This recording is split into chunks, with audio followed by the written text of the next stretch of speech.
Dan Nabi bermain-main dengan kawan-kawan sebayanya, la'ibun, bermain-main. Datanglah malaikat Jibril.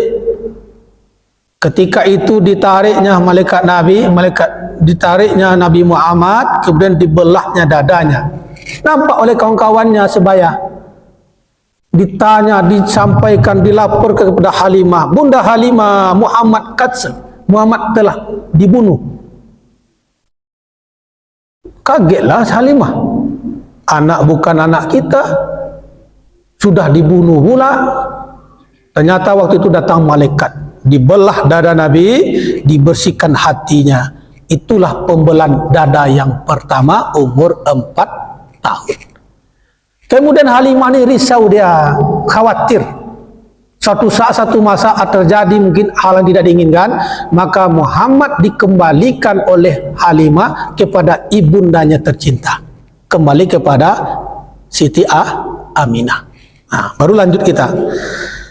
Kemudian ila Uhul Hunwan, kembali kepada kepangkuan ibu tercinta. Nah, ketika bersama ibunya, wa khasyayat alai Halimah ba'da hadzal waqi'ah hatta raddathu ila ummu. Kemudian hidup ketika itu dia diantarkan oleh Halimah. Setelah kejadian pembelaan dada itu, Halimah mengembalikan kepada ummu, kepada ibunya.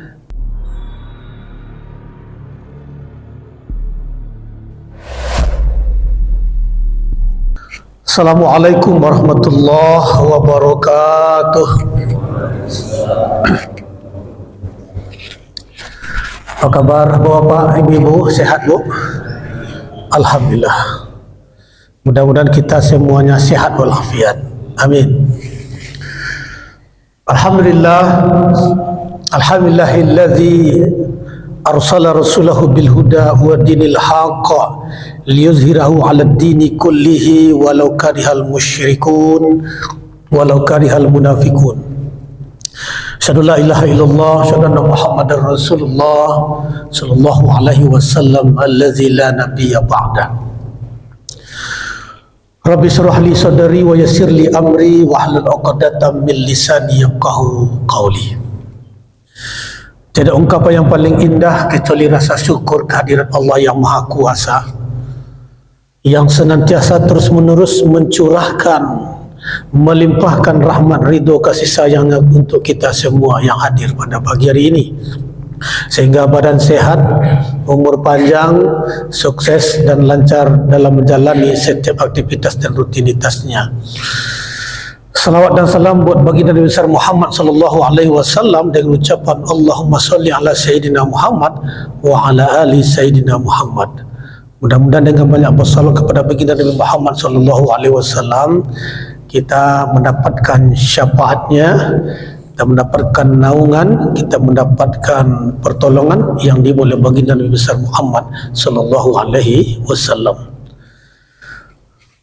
Baik Bapak Ibu dimuliakan Allah SWT, sebuah hari ini, hari yang penuh berkah, Sayyidul Ayyam, hari Jumat, tempat yang paling baik di masjid, kemudian bersama orang-orang baik, diisi dengan kegiatan-kegiatan yang baik. Mudah-mudahan subuh yang penuh berkah ini kita semua mendapatkan banyak keberkahan yang melimpah insyaAllah. Amin.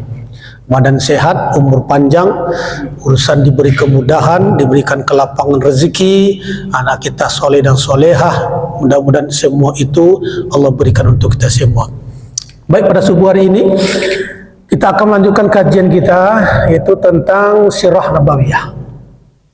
Dan sebuah kitab bernama yaitu Kitab Sirah Nabawiyah Ar-Rahi Al-Maktum, ditulis oleh Syekh Syafi'i Rahmat Al-Mubarakfuri, penulis nomor 1, juara 1 tingkat internasional.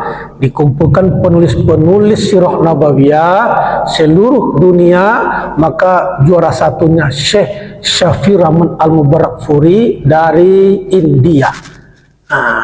Maka kesempatan ini kita akan lanjutkan kajian kita.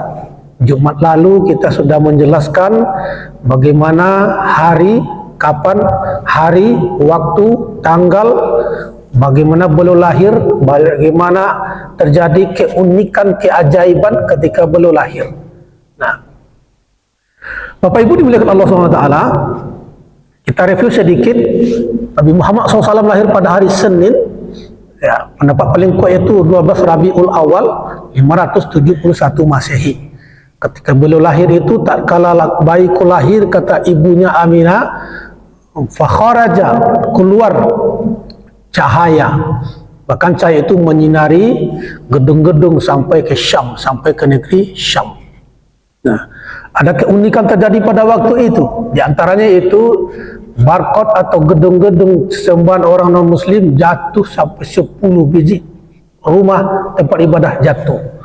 Kemudian api yang disembah oleh orang agama Majusi langsung mati, langsung padam. Maka hari itu banyak ada keunikan yang terjadi. Ketika itulah lahir Sayyidul Anbiya, manusia paling sempurna, Nabi Muhammad sallallahu alaihi wasallam. Kemudian ketika dia lahir, ibunya Siti Aminah mengutus seorang untuk menyampaikan kabar baik kepada kakeknya Abdul Muthalib bahwa telah lahir cucunya. Maka datanglah Abdul Muthalib. Dia sangat senang, sangat bergembira, ria. Kenapa? Lahir cucunya. Kemudian cucunya itu dibawa langsung ke dalam Ka'bah. Kenapa? Karena Abdul Muthalib pemegang kunci Ka'bah. Dibawa cucu tadi ke dalam Ka'bah, dua dilakukan, yaitu ila syukrullah, bersyukur kepada Allah. Kemudian ketika itu dia mensyukuri nikmat, kemudian diberilah nama bayi tadi. Siapa yang beri? Kakeknya langsung. Nama itu belum ada di kota Mekah lagi, belum ada nama itu muncul di kota Mekah, maka diberilah nama Muhammad. Muhammad berasal dari kata hamada, terpuji. Muhammad orang yang terpuji. Kemudian beliau dikhitan pada hari Sab'ah, pada hari ke-7 beliau dikhitan. Nah, sudah ada syariat khitan, sudah ada syariat khitan mulai daripada Nabi Ibrahim alaihi salam. Nah, kita akan lanjut. Kemudian ila ummuhul unwan. Nah, kemudian kita akan bahas yaitu tentang sebelum ila ummu unwan ini ada sedikit tertinggal. Ketika belum umur 4 tahun, ya, ketika belum umur 4 tahun, beliau itu diasuh oleh ibu susunya. Pertama menyusui baginda Nabi adalah itu bernama Syuwaibah. Syuwaibah ini adalah pembantu atau sehamba-hamba saya, pamannya sendiri. Siapa itu? Abu Lahab. Abu Lahab punya pembantu, punya budak hamba saya bernama Syuwaibah. Nah, Syuwaibah, engkau tengok itu kakak iparku akan melahirkan, kasih kabar padaku laki-laki atau perempuan anaknya. Maka Syuwaibah datang, kemudian ternyata yang lahir laki-laki. Maka Syuwaibah tentu melaporkan kepada tuannya. Ya tuan, ya telah lahir kemenakanmu. Laki-laki apa perempuan? Laki-laki ya tuan. Maka Abu Lahab senang dengan kelahiran Nabi Muhammad SAW. Wahai Syuwaibah, hari ini engkau lepas daripada budak, kau merdeka. Kenapa? Karena saya senang kelahiran kemenakanku sendiri. Nah, itulah dalil menunjukkan kita di bulan Maulid ini banyak bersedekah. Kalau kita hitung-hitung nih Pak Ketua, harga manusia mungkin tak bisa kita buat angka nominalnya lah, saking mahalnya manusia. Tapi anda kita berhitung-hitung, kalau harga sapi mungkin 25 juta, kalau onta mungkin 100 juta, taruh manusia 100 juta lah. Maka senangnya kelahiran Nabi Muhammad, maka Abu Lahab saking senangnya dia dengan melihat kelahiran Nabi Muhammad, dia bersedekah lebih kurang 100 juta. Itulah agak-agaknya lah. Maka ini dalil menunjukkan bahwa di bulan Maulid perbanyak bersedekah. Ada Maulid, hadiri tabligh akbar bersama-sama, bawa kue, alhamdulillah. bahawa uang infak sedekah untuk masjid ini yang mesti perbanyak, maka perbanyaklah bersedekah. Makanya Abu Lahab itu setiap hari Abu Lahab pasti masuk neraka, karena ada surat khusus untuk Abu Lahab. Apa ayatnya? Surat Al-Lahab. Tabbat yada abi lahabi wa tab ma aghna anhu maluhu wa ma kasab sayasla naran za talahab wa imra'atu hammalatal hatab fi jidiha hablum mim masad. Celakalah kedua tangan Abu Lahab. Kenapa celaka? Karena dia selalu benci dengan Nabi, dia benci dengan agama Islam, maka dia suami istri Abu Lahab dengan Ummu Jamilah, suami istri yang selalu membenci perjuangan Nabi dan benci pada Islam. Maka Abu Lahab dan istrinya pasti masuk neraka. Tapi ada keunikan memang. Setiap hari Senin Abu Lahab ditangguhkan azab untuk dia. Kenapa? Karena dia senang dengan kelahiran Nabi Muhammad. Dia bersedekah pada hari Senin, hari kelahiran Nabi Muhammad, yaitu satu orang budak hamba saya dibebaskan dia. Maka Senin ditangguhkan azab untuk dia. Kalau Selasa Pak Ustaz diblender oleh malaikat. Rabu Pak Ustaz dicambuk, diazab. Kamis, Jumat, Sabtu, Ahad semuanya diazab. Datang hari Senin agak lega Abu Lahab. Kenapa? Karena dia senang dengan kelahiran Nabi Muhammad sallallahu alaihi wasallam. Ada air nampaknya nih, mesti minum dulu nih. Bismillah. Mohon doanya Bapak Ibu jemaah, mudah-mudahan Ustaz satu sehat badan insyaallah. Sehat badan sehingga bermanfaat bagi umat. Hari ini Jumat 6 acara nih Pak Ketua. Subuh di masjid kita, jam 7 nanti di SMP 7 pula. Itu tabligh akbar Maulid Nabi. Kemudian jam setengah 9 pagi ini di Bintan sampai MTS. Yang keempat jam 12 nanti khutbah Jumat di Masjid Al-Azhar Pantai Impian. Yang kelima jam 4 kembali lagi SMP 4, dua sesi dia Maulid Nabi juga. Yang keenam nanti di RI jadwal tetap jam 8 sampai jam 9. 6 acara. Lama saya mikir, sanggup tak nih? Saya doa pada Allah, ya Allah, saya beri saya kesehatan. Kalau badan sehat bisa kita berdakwah, bisa kita menyampaikan kebaikan. Insya Allah dengan doa jemaah, insya Allah dikabulkan Allah sehingga kami insya Allah sehat walafiat. Amin ya rabbal alamin. Nah, itu ketika Nabi lahir, maka Abu Lahab senang hatinya dengan kelahiran Nabi Muhammad. Perbanyaklah bersedekah di bulan Maulid. Atas nama kita sendiri, atas nama orang tua almarhum, maka perbanyaklah bersedekah. Nah, kemudian ketika umur 4 tahun, ya, jadi Suwaibah tadilah yang menyusui Nabi Muhammad yang pertama. Nah, sesuai adat yang ada waktu itu di Mekah. Kemudian setelah Suwaibah menyusui, dilanjutkan yaitu bernama Halimah Sa'diyah. Ketika umur 4 tahun Nabi bersama Halimah, ya. Kemudian Nabi bermain-main dengan kawan-kawan sebayanya, la'ibun, bermain-main. Datanglah malaikat Jibril. Ketika itu ditariknya ditariknya Nabi Muhammad, kemudian dibelahnya dadanya. Nampak oleh kawan-kawannya sebaya. Ditanya, disampaikan, dilaporkan kepada Halimah. Bunda Halimah, Muhammad Muhammad telah dibunuh. Kagetlah Halimah. Anak bukan anak kita, sudah dibunuh pula. Ternyata waktu itu datang malaikat. Dibelah dada Nabi, dibersihkan hatinya. Itulah pembelan dada yang pertama umur 4 tahun. Kemudian Halimah ini risau, dia khawatir. Suatu saat, satu masa terjadi mungkin hal yang tidak diinginkan, maka Muhammad dikembalikan oleh Halimah kepada ibundanya tercinta.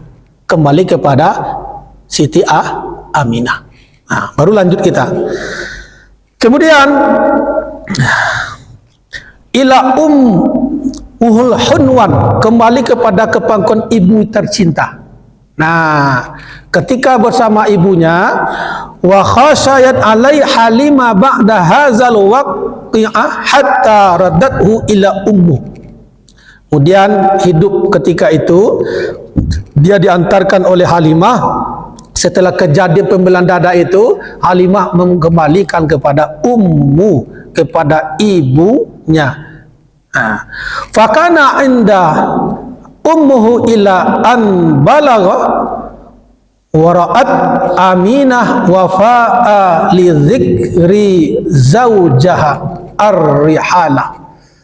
Kemudian ketika Nabi berumur 6 tahun, Aminah ini rindu dengan suaminya yang meninggal dunia. Karena Nabi umur 2 bulan dalam kandungan ibu, bapaknya meninggal dunia. Baru 2 bulan dalam kandungan.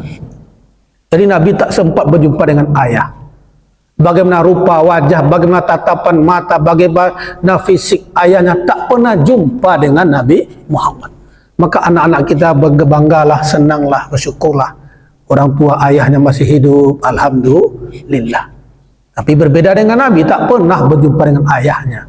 Nah, kemudian Aminah ini rindu dengan sosok suaminya yang sudah meninggal dunia. Maka Aminah mengajak Muhammad, kemudian mengajak seorang pembantu menengok kuburan Abu Abdullah di Mekah. Nah, kemudian allazi asiba bi masaba jadidin naka al-juru' al-qadimah faraka alaihi raqatul lam yarqaha ala ahada min auladi. Kemudian zalika hatta yakhruju ilai la yajlis alai ahada min bani ijlala fakana Rasulullah SAW ya'ti wa huwa gulam Ja'far hatta yajlisu alai fayakhuzuhu a'mamuhu liyukharuhu an fayakulu Abdul Muttalib iza ra'a zalika minhum. Nah, kemudian ketika dia pergi berkunjung bersama ibunya ke kota Mekah, kemudian Nabi Muhammad ikut umur 6 tahun bersama seorang diteman oleh seorang pembantu. Kemudian ketika itu summa yajlisum walisamani sanwan wa syahrin wa asyarah ayyam min umruhu.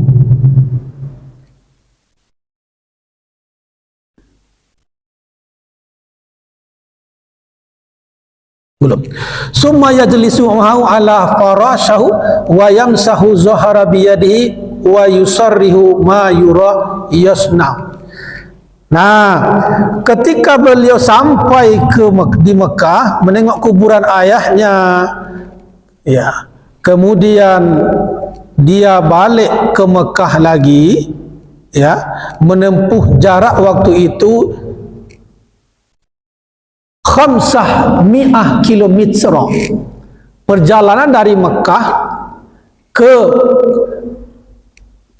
Mekah ke kuburan ayah lebih kurang 500 kilometer. Dari mana tuh? Dari Tanjung Pinang ke Batam berapa meter? Berapa kilometer? Ini 500 kilo perjalanan. Jauh nih Pak Ketua. Itulah perjalanan yang dilakukan oleh baginda Nabi mengunjungi berziarah ke kuburan ayahnya. Tetapi ketika itu terjadi pula musibah. Baru pulang dari menjenguk kuburan ayah, dalam perjalanan ibunya sakit, kemudian ibunya meninggal pula di desa Abwa, perbatasan antara Mekah dengan Madinah. Ini Mekah, ini Madinah. Di pertengahan ada nama desa, nama kota, nama Abwa. Maka dikuburanlah di situ. Itu terjadi pada umur 6 tahun.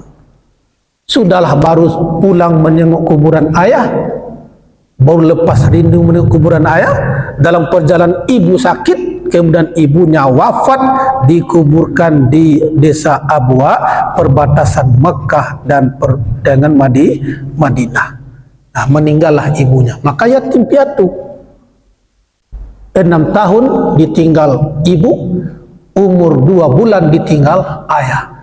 Maka ini sering saya sampaikan, di antara kunci sukses baginda Nabi Muhammad SAW, yaitu di antaranya, yaitu karena beliau dari kecil sudah biasa diuji dengan cobaan yang luar biasa. Orang sudah biasa diberi cobaan, mentalnya kuat, tidak canggung, tidak cengeng menghadapi kehidupan. Pribadinya kuat, pribadinya mantap. Apa pesan ini Pak Ustadz? Kenapa baginda Nabi tak jumpa dengan ayah? Kenapa terlalu berat ujian dan cobaan? Dengan ibu umur 6 tahun meninggal dunia.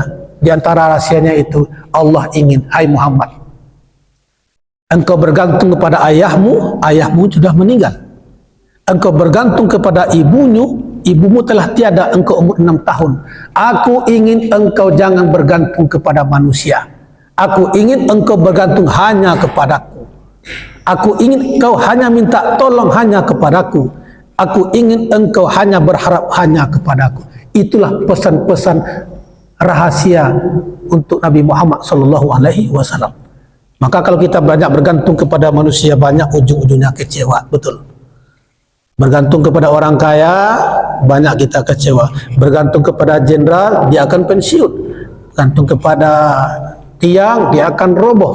Bersandar kepada pokok kayu, dia akan patah. Maka jangan berharap banyak kepada manusia, berharaplah banyak kepada Allah. Bismillahirrahmanirrahim.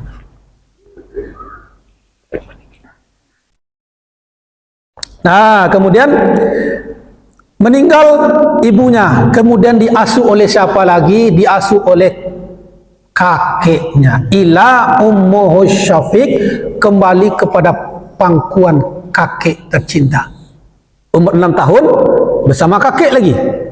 Nah, umur 6 tahun sampai 8 tahun dididik, diasuh oleh kakeknya. Abdul Muthalib sangat sayang kepada baginda Nabi. Nah, ada suatu meja, satu dipan. Tempat dipan tu tak boleh sembarang orang duduk di situ. Kemudian Abdul Muthalib duduk, kemudian ada saudara-saudaranya sendiri, ya, ada keluarga-keluarga yang lain. Ketika itu Nabi Muhammad kecil, lompat-lompat jalan-jalan sampai belum menduduki meja atau kursi yang ditempati oleh datuknya Abdul Muthalib. Maka ditegur oleh saudara ayahnya, ya Muhammad, jangan, marah datuk nani, nak boleh. Maka dibelalah oleh kakeknya, nak apa-apa, biarlah cucu saya dia main, biarlah dia duduk. Saking sayangnya seorang atuk kakek kepada cucunya. Nah, sudah tak lama pula, umur 8 tahun, kakeknya pun dipanggil oleh Allah. Ke siapa bergantung lagi? Cuma ayah tak jumpa. Dengan ibu umur 6 tahun telah tiada. Diasuh oleh kakek umur 8 tahun. Paling-paling kelas 2 SD lah Pak ya. 8 tahun. Kelas 2 SD kakek meninggal. Kemudian diasuh oleh pamannya. Diasuh oleh pamannya itu bernama Abu Thalib. Nah, ini menarik ceritanya nih. Diasuh oleh pamannya Abdul Muthalib. Wa ada bihi Abdul. Nah, tuh dia.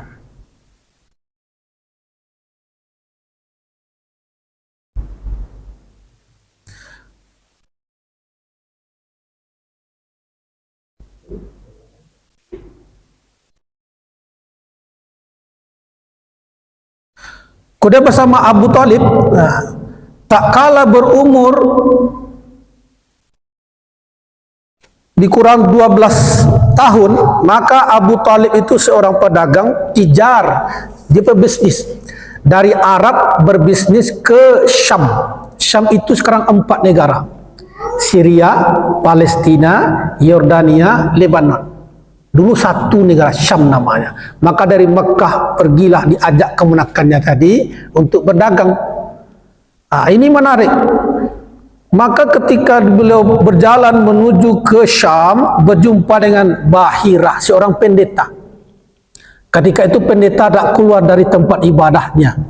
Tapi ketika itu menengok Abu Thalib dengan kemenakannya berjalan, kemudian keluarlah Bahirah. Keluar Bahira waktu itu dipanggil ta'ali ke sini. Ila aina? Hendak ke mana? Nahnu ila Syam. Nahnu tijarah. Kami hendak pergi ke Syam. Kami ini pedagang. Oh, siapa anak kecil ini? Ini konakanku. Abangku sudah meninggal. Maka dia sama aku tinggal. Biar bisalah dia bantu-bantu saya berdagang. Apa kata Bahirah waktu itu? Lah, jangan engkau bawa dia ke Syam. Karena orang Syam itu, orang Romawi, orang Bani Israel sedang menunggu kelahiran Nabi yang terakhir. Makanya kita bahas dari silsilah Nabi Ibrahim punya anak 2. Kalau ke kanan anaknya bernama Ishak.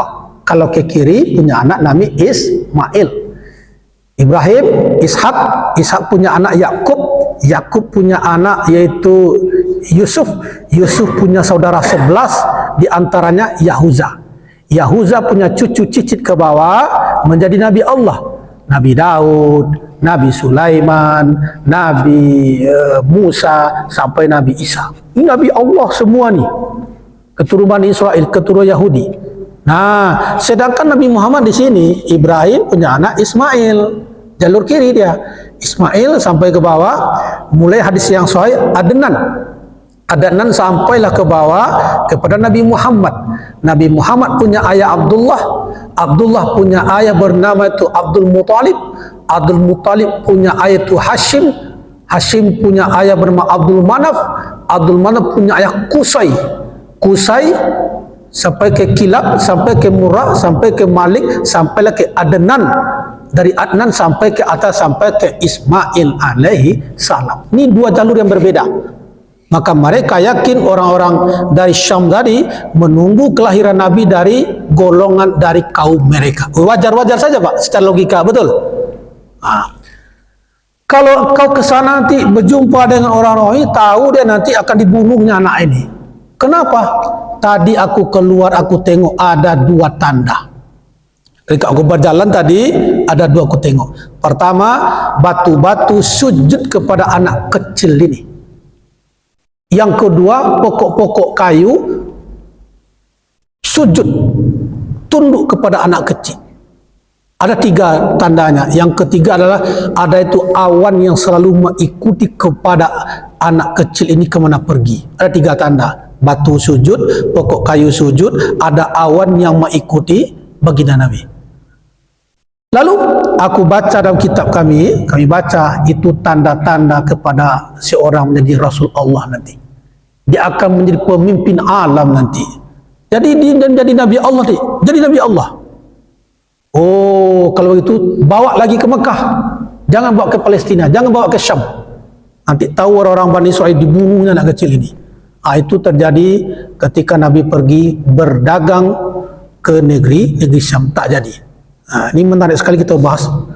Baik, karena waktu terbatas, mohon izin kami tak bisa lama-lama. Mesti dijaga suara ini Pak Ketua. Ada 5 lagi, insyaAllah. Kita akan nyanyikan lagu baginda Nabi Muhammad SAW, sejarah lahirnya. Rahatil atyaru tashdu fi layalil maut. Haziniyah wa kuluniyah, doa yang baik dikabulkan Allah. Al-Fatihah. A'udzubillahi minasyaitonir rajim. Bismillahirrahmanirrahim. Alhamdulillahi rabbil alamin arrahmanir rahim maliki yaumiddin iyyaka na'budu wa iyyaka nasta'in. A'udzubillahi minasyaitonir rajim. Bismillahirrahmanirrahim. Alhamdulillahi rabbil alamin wal 'aqibatu lil muttaqin. Salatu wassalamu ala asyrafil anbiya'il mursalin wa ala alihi washabbihi ajma'in. Allahumma lana dzunubana wa liwalidayna warhamhuma kama rabbayana shaghira. Allahumma ij'alna minat tawwabin waj'alna minal mutatahhirin waj'alna min ibadikas shalihin. Rabbana atina fid dunya hasanah wa fil akhirati hasanah wa qina azabannar. Walhamdulillahi rabbil alamin. Ila yaumil akhirah. Sallu ala Nabi Muhammad. Banyak maaf. Assalamualaikum warahmatullahi wabarakatuh.